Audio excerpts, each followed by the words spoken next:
سب سے پہلے آپ کو براہ راست لیے چلیں گے وزیر اعظم شہباز شریف یوم یکجہتی کشمیر کے حوالے سے مظفر آباد پہنچے ہیں اور گارڈ آف آنر کا معائنہ کر رہے ہیں۔ وزیر اعظم شہباز شریف مظفر آباد کے دورے پر ہیں اور یوم یکجہتی کشمیر کے موقع پر وزیر اعظم شہباز شریف کا یہ شیڈیولڈ دورہ، اور اس وقت وزیر اعظم شہباز شریف کو گارڈ آف آنر پیش کیا جا رہا ہے۔ اب سے کچھ دیر بعد اس تقریب سے وزیر اعظم شہباز شریف خطاب بھی کریں گے۔ وزیر اعظم آزاد کشمیر بھی ان کے ہمراہ موجود ہیں۔ تقریب کا اہتمام کیا گیا ہے، جگہ جگہ ریلیاں بھی نکالی جا رہی ہیں یوم یکجہتی کشمیر کے حوالے سے۔ اسی سلسلے کی یہ کڑی وزیر اعظم شہباز شریف یوم یکجہتی کشمیر کے حوالے سے مظفر آباد پہنچے ہیں۔ مظفر آباد کا یہ دورہ ہے اور اس تقریب میں شرکت کریں گے وزیر اعظم شہباز شریف، اور یوم یکجہتی کشمیر کے حوالے سے خطاب بھی اب سے کچھ دیر بعد کریں گے۔ وزیر اعظم شہباز شریف آزاد کشمیر کی قانون ساز اسمبلی سے خطاب بھی کریں گے۔ کشمیریوں سے یکجہتی کا دن ہے اور اسی سلسلے میں وزیر اعظم شہباز شریف پہنچے ہیں مظفر آباد۔ وزیر اعظم آج آزاد کشمیر کی قانون ساز اسمبلی سے خطاب بھی کریں گے۔ 7 دہائیوں سے بھارتی جبر، تسلط اور مظالم کا سامنا کرنے والے کشمیریوں سے یکجہتی کا آج دن ہے۔ آزادی اور حق خود ارادیت کی جد و جہد میں تن من دھن وارنے والوں کو سلام۔ یوم یکجہتی کشمیر آج قومی جوش و جذبے کے ساتھ منایا جا رہا ہے۔ کشمیر اور پاکستان کو ملانے والے تمام راستوں پر انسانی ہاتھوں کی زنجیر بنا کر یکجان دو قالب ہونے کا اظہار بھی کیا گیا۔ وزیر اعظم شہباز شریف مظفر آباد پہنچے ہیں اور آزاد کشمیر کی قانون ساز اسمبلی سے آج وزیر اعظم خطاب بھی کریں گے۔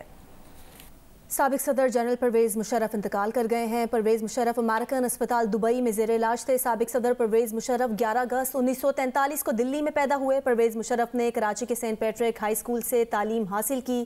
پرویز مشرف نے بعد میں FCC کالج لاہور سے تعلیم حاصل کی۔ پرویز مشرف نے 1961 میں پاک فوج میں کمیشن حاصل کیا۔ پرویز مشرف نے بعد میں اسپیشل سروسز گروپ میں شمولیت اختیار کی۔ پرویز مشرف نے 1965 اور 1971 کی جنگوں میں بھی حصہ لیا۔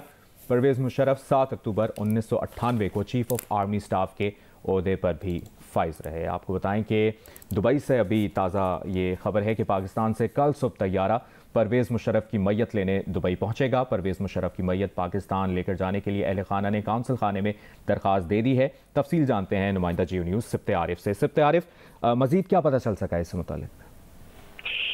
جی، جیسا کہ آپ نے بتایا کہ سابق صدر پرویز مشرف جو دبئی میں کافی عرصے سے علیل تھے اور ان کا علاج یہاں پر دبئی کے ایک ہسپتال میں کیا جا رہا تھا، ان کا آج صبح انتقال ہوا اور ان کے اہل خانہ نے خواہش کا اظہار کیا ہے کہ ان کی میت جو ہے وہ پاکستان روانہ کی جائے۔ اس سلسلے میں انہوں نے پاکستان قونصل خانہ دبئی سے رابطہ بھی کیا ہے اور ابھی تھوڑی دیر پہلے اطلاع یہ آئی ہے کہ ہسپتال کی طرف سے جو ہے وہ ڈیتھ سرٹیفکیٹ بھی جاری کر دیا گیا ہے۔ تو مختلف ڈاکومنٹس جمع کرائے جائیں گے یہاں پر سفارتی حکام کے پاس اور اس کے بعد ڈیڈ باڈی یہاں پر لے کے جانے کے لیے انتظام کیا جائے گا۔ جبکہ یہاں پر المکتوم ایئرپورٹ ہے جہاں پر نارملی خصوصی طیارے لینڈ کرتے ہیں، تو اطلاعات یہی ہیں کہ یہاں پر پرویز مشرف کی ڈیڈ باڈی کو لینے کے لیے کل صبح نور خان ایئر بیس سے جو ہے ایک طیارہ پاکستان سے یہاں پر آئے گا اور یہاں پر ان کے اہل خانہ اور پرویز مشرف کی جو ڈیڈ باڈی ہے ان کو لے کر پاکستان روانہ ہوگا۔ بہت شکریہ تفصیل دینے کے لیے۔ پاکستان سے کل صبح طیارہ پرویز مشرف کی میت لینے دبئی پہنچے گا۔ پرویز مشرف کی میت پاکستان لے کر جانے کے لیے اہل خانہ نے کونسل خانے میں درخواست دے دی ہے۔ اسپیشل طیارہ نور خان ایئر بیس سے دبئی کے المکتوم ایئرپورٹ پہنچے گا۔ پرویز مشرف کی والدہ دبئی میں آسودہ خاک ہیں۔ پرویز مشرف کے والد کی کراچی میں تدفین کی گئی تھی۔ اور آپ کو یہ بھی بتائیں کہ وزیر اعظم شہباز شریف نے سابق صدر جنرل ریٹائرڈ پرویز مشرف کی وفات پر اظہار تعزیت کیا ہے۔ ایک بیان میں وزیر اعظم نے کہا کہ مرحوم کے اہل خانہ سے تعزیت اور ہمدردی کا اظہار کرتے ہیں۔ مرحوم کی مغفرت اور اہل خانہ کے لیے صبر جمیل کی دعا بھی کی ہے۔ اور عسکری قیادت نے جنرل ریٹائرڈ پرویز مشرف کے انتقال پر اظہار تعزیت کیا ہے۔ ISPR کے مطابق chairman joint chiefs of staff committee اور آرمی چیف نے تعزیت کا اظہار کیا ہے۔ پرویز مشرف سابق صدر، سابق جوائنٹ چیفز اور آرمی چیف رہے۔ اللہ مرحوم جنرل ریٹائرڈ پرویز مشرف کو غریق رحمت کرے۔ سابق صدر جنرل ریٹائرڈ پرویز مشرف آج صبح دبئی میں انتقال کر گئے۔ پرویز مشرف کافی عرصے سے علیل تھے، وہ امریکن اسپتال دبئی میں زیر علاج تھے۔ پرویز مشرف کے اہل خانہ نے سابق صدر کے انتقال کی تصدیق کر دی ہے۔ 31 مارچ 2016 کو آئین شکنی کے کیس میں فرد جرم عائد ہونے کے بعد پرویز مشرف بیماری کی وجہ سے ملک سے باہر چلے گئے اور پھر واپس نہ آئے۔ طیارہ ہائی جیکنگ سکینڈل میں نواز شریف کی حکومت کا خاتمہ، ریفرینڈم کے ذریعے باوردی صدر بننا، LFO سے اقتدار کو دوام دینا، آئین شکنی، ایمرجنسی کا نفاذ، ججوں کی معزولی اور نظر بندی، بھارت سے کارگل کی جنگ، امریکہ میں 9/11 حملوں کے بعد افغان جنگ میں بطور امریکی اتحادی شمولیت، اکتوبر 1998 میں آرمی کی کمان سنبھالنے سے 2008 میں بطور صدر مستعفی ہونے تک پرویز مشرف کا دور تنازعات اور اہم واقعات سے بھرپور رہا۔ مبصرین یہ رائے دیتے ہیں، کہتے ہیں کہ پاکستان آج تک ان فیصلوں کے اثرات سے نہیں نکل سکا۔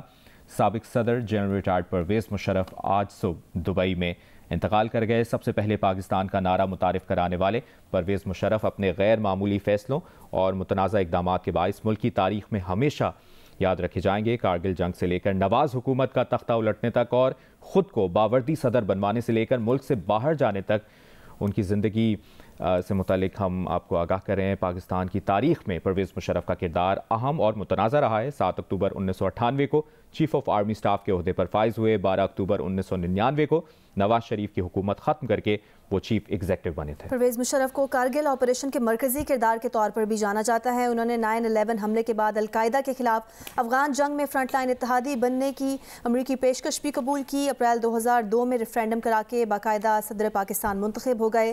سال 2004 میں اسمبلی سے مسلم لیگ ق کی حمایت سے آئین میں 17ویں ترمیم کرا کے مزید 5 سال کے لیے باوردی صدر منتخب ہو گئے۔ نومبر 2007 کو آئین مخالف اقدامات کر کے اعلیٰ عدلیہ کے ججز کو معزول کر دیا، جو بڑا تنازع بنا اور عدلیہ آزادی تحریک شروع ہوئی۔